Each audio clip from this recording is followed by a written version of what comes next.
Assalamualaikum warahmatullahi wabarakatuh. Bismillah, alhamdulillah, wassalatu wassalamu ala rasulillah, wala hawla wala quwata illa billah. Amma ba'du. Pendengar Buletin Dakwah Kafah rahimakumullah. Alhamdulillah kembali hadir di tengah-tengah Anda semua Buletin Dakwah Kafah. Kali ini edisi 305, 24 Muharram 1445 Hijriah, 11 Agustus 2023 Masehi. Kali ini akan mengangkat tema kemerdekaan untuk siapa? Bismillahirrahmanirrahim.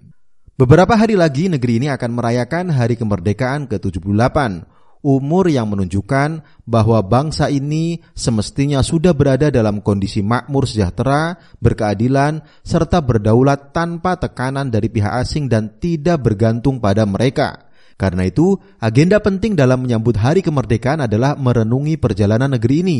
Apakah kemerdekaan ini sudah mendatangkan berkah yang menyejahterakan rakyat atau sebaliknya? Bukan justru sibuk dengan agenda seremonial lalu melupakan kondisi sesungguhnya. Pendengar rahimakumullah, merdeka dan keadilan ekonomi. Setelah 78 tahun merdeka dari penjajahan fisik, mirisnya Indonesia masih terjerat utang yang mencekik. Pada bulan April, Kementerian Keuangan melaporkan posisi utang pemerintah adalah 7.849,89 triliun rupiah. Sama artinya, tiap warga Indonesia menanggung utang negara sebesar 28 juta rupiah. Apalagi menurut anggota Komisi 11 DPR, Misbahun, utang pemerintah sebenarnya lebih dari 20.000 triliun rupiah. Menurut dia, angka itu merupakan akumulasi berbagai jenis utang.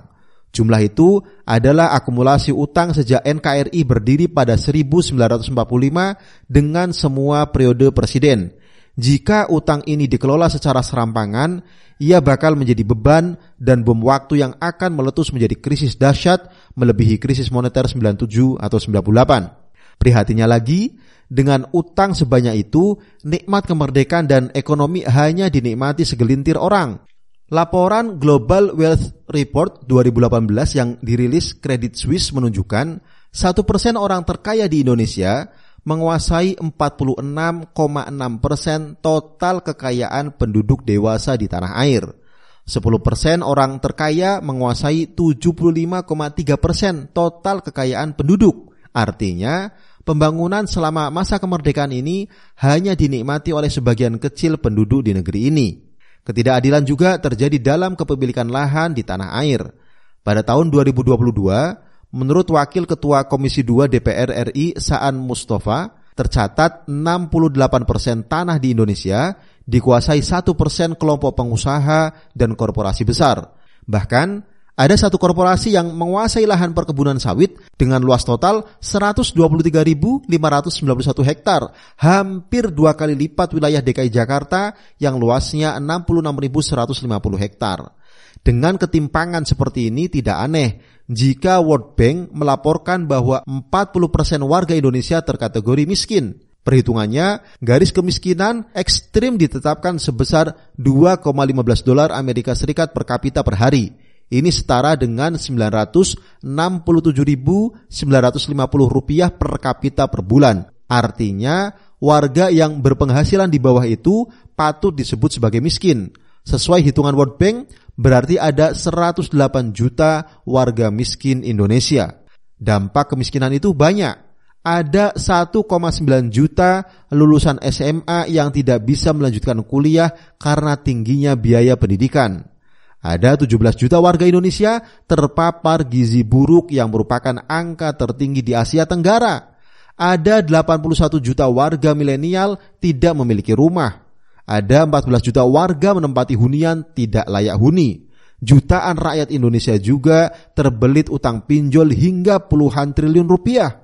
Bahkan sudah terjadi kasus bunuh diri dan pembunuhan akibat riba pinjol. Pendengar rahimakumullah, merdeka dan pembangunan. Perihnya lagi, pemerintah malah terus melakukan pembangunan yang tidak memberikan keuntungan bagi rakyat. Proyek IKN terus digarap meski sampai hari ini tidak ada kepastian investasi. Bahkan Presiden Jokowi sampai mengobral konsesi hak guna usaha sampai 190 tahun serta hak guna bangunan dan hak pakai sampai 160 tahun bagi investor di ibu kota negara.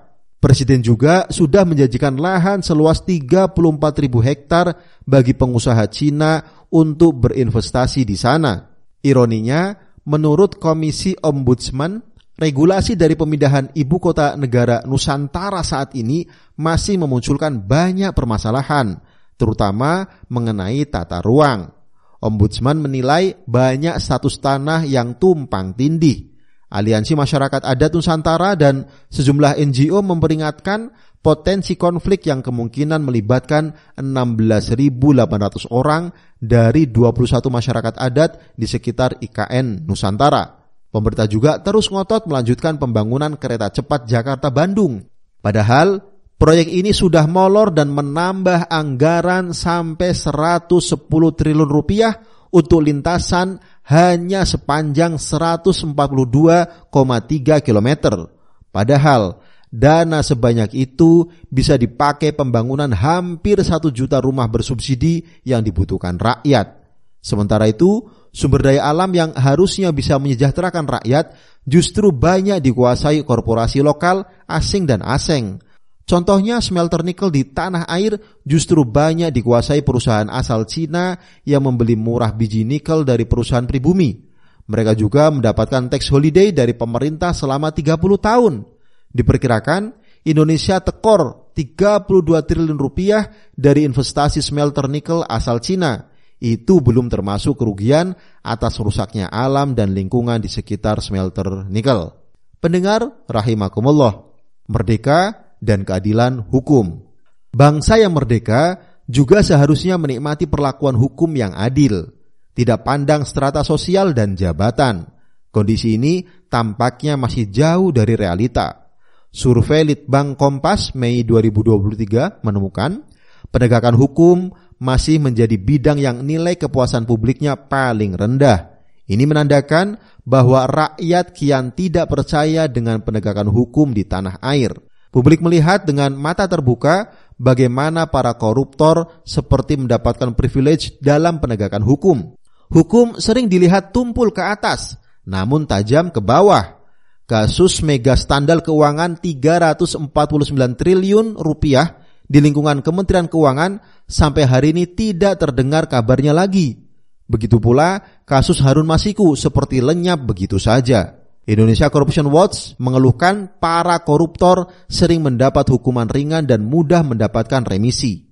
Selain itu, banyak mantan terpidana korupsi yang bisa aktif kembali berpolitik dan menjadi pejabat atau wakil rakyat. Bahkan ada tersangka korupsi yang masih juga dilantik menjadi kepala daerah. Pelanggaran hukum dan ketidakadilan justru seperti dibiarkan oleh penguasa. Tewasnya 135 warga di Stadion Kanjuruhan Malang sampai hari ini tidak mendapatkan keadilan. Bahkan Presiden Jokowi menyalahkan kondisi stadion yang tidak layak pakai.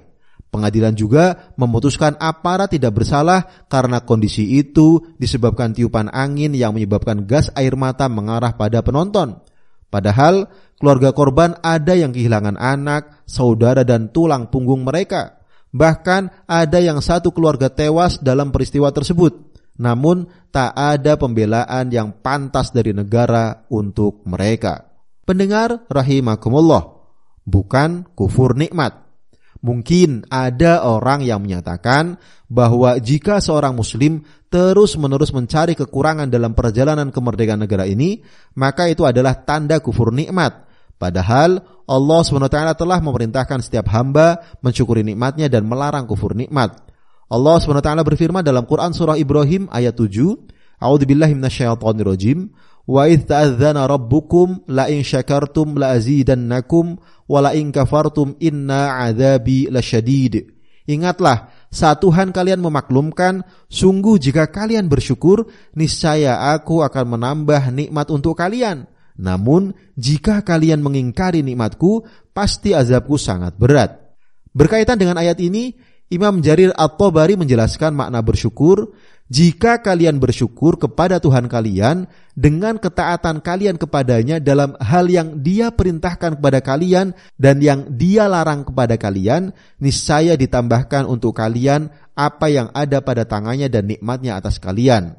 Menurut Imam Al-Ghazali, makna syukur yang hakiki adalah juga dengan ketaatan. Makna syukur adalah menggunakan nikmat dalam menyempurnakan hikmah untuk apa nikmat itu diciptakan, yaitu ketaatan kepada Allah. Al-Ghazali dalam kitab Ihya Ulumuddin terbitan 2015 juz 4. Kewajiban umat hari ini adalah merenungi apakah betul mereka telah mensyukuri nikmat kemerdekaan dalam bentuk ketaatan pada perintah dan larangan Allah.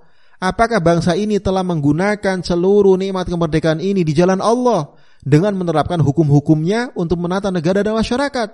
Sayangnya tidak. Padahal jika saja itu dilakukan, pastilah Allah akan menambah terus nikmat kemerdekaan dengan limpahan berkah yang menciptakan keadilan, kemakmuran, dan keamanan yang sentosa. Akibat bangsa ini tidak mensyukuri kemerdekaan dengan ketaatan kepada Allah dengan cara melaksanakan semua aturannya, maka yang terjadi adalah sebaliknya. Allah menimpakan berbagai bencana karena mereka kufur nikmat, yakni tidak menggunakan semua nikmat itu di jalannya. Allah SWT berfirman dalam Quran surah An-Nahl ayat 112. A'udzu billahi minasyaitonir rajim. Wa daraballahu masalan qaryatan kanat aminatan mutmainnatan ya'tiha rizquha raghadan min kulli makanin fakafarat bi an'amillahi fa'adzaqaha Allahu libasal ju'i wal khaufi bima kanu yasna'un. Allah telah membuat suatu perumpamaan dengan sebuah negeri yang dulunya aman lagi tenteram.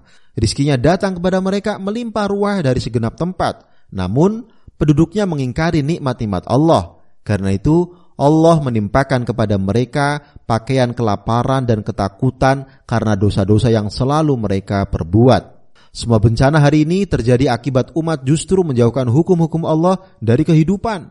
Mereka malah mengambil hukum-hukum buatan manusia yang terbukti rusak dan merusak. Alhasil, jika bangsa ini ingin benar-benar merdeka, mereka harus mau diatur oleh hukum-hukum Allah dalam semua aspek kehidupan mereka. Hanya dengan itulah mereka mampu mewujudkan cita-cita kemerdekaannya, yakni kehidupan yang sejahtera, adil, makmur, dan mendapatkan ridha Allah SWT.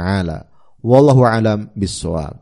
Demikian materi Buletin Dakwah Kafah edisi 305, kemerdekaan untuk siapa?